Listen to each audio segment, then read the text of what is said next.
Ganda sa sitio. Nay! Kamusta? Tol, ano ulam nyo? Talbos ng kamote. Talbos sa kamote, anong luto? Ano lang, asin bitsin lang. Simbetchen? Ganda rito. Tol! Tol, anong ulam mo? Talbos sa kamote din? Pare-parehas yata. Anong luto? Parehas din. Simbetchen din. Tol, ikaw, anong ulam mo? Napupulgaya sila sa talbos ng kamote. Talbos sa kamote rin? Anong lahok? Tingnan natin kung totoo. Tingnan muna natin kung totoo. Kasi bumagyo, di ba, bumili tayo ng malaking baboy. Oo. Ubus na pala yun. Titingnan ko kung totoo yung sinasabi nyo, ha? Tingnan natin. Baka sabihin nila eh. Hindi, dito na lang. Hindi ko na titignan yun dyan. Dito na lang. Sa dalawa. Titikman na rin namin. Ha? Tingnan, tol. Oo nga, talbos ka ng kamote. Hindi nagluluko. Hindi, may dala akong na ulam. Tapos meron akong 3 native na baboy na binili. Tol, tingnan ko nga yung ulam mo. Ubus na. Oo. Ubus na pala. Pero totoo nga, talbos ng kamote. Ngayon, ang gawin natin, tanungin din natin yung si Michael kung anong ulam. Yan, yung isang bahay. Partida yan, maraming manok dito, saka maraming baboy. Pero,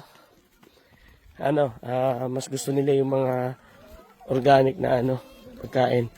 Si Jeline ba yan? Hindi. Ay, hindi. Pala ko si Jeline. Alamin natin kung anong ulam dito sa kabilang bahay.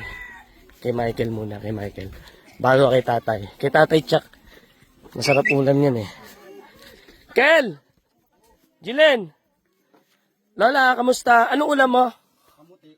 Ha? Talbos kamote. Talbos sa kamote rin? Asaan? Patingin nga. Hindi pa kumain oh.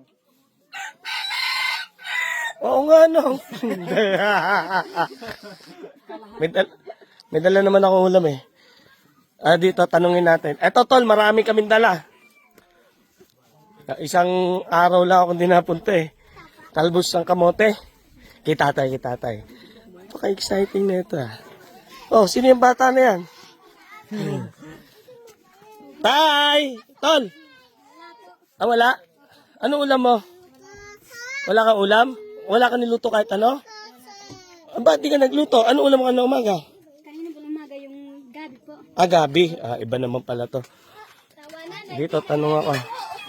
Gabi. Tay! Ano ulam mo? Baboy? Baboy ulam mo? Buti pa si tatay, may tira pa. Di ka ano ulam mo kanina? Hindi kanina, ano inulam mo? Hindi pa kami kumain. Di pa kumain? Ba't di ka pa kumakain? Ang ulam? Pagka walang ulam, di ka na kumakain, dami-dami mong alaga. May bibi, may manok, may kambing. Yung manok. Tayo naawa ka na ngayon sa manok. Ayun, may dala kaming ulam. Ano ginagawa nyo ngayong araw?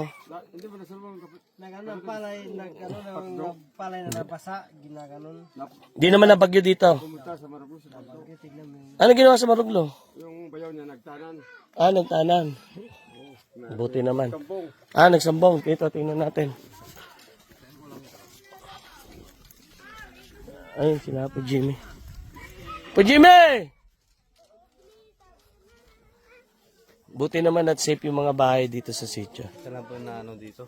Kaso nga lang, ulam nila ay talbos ng kamote. Asin at betchin lang.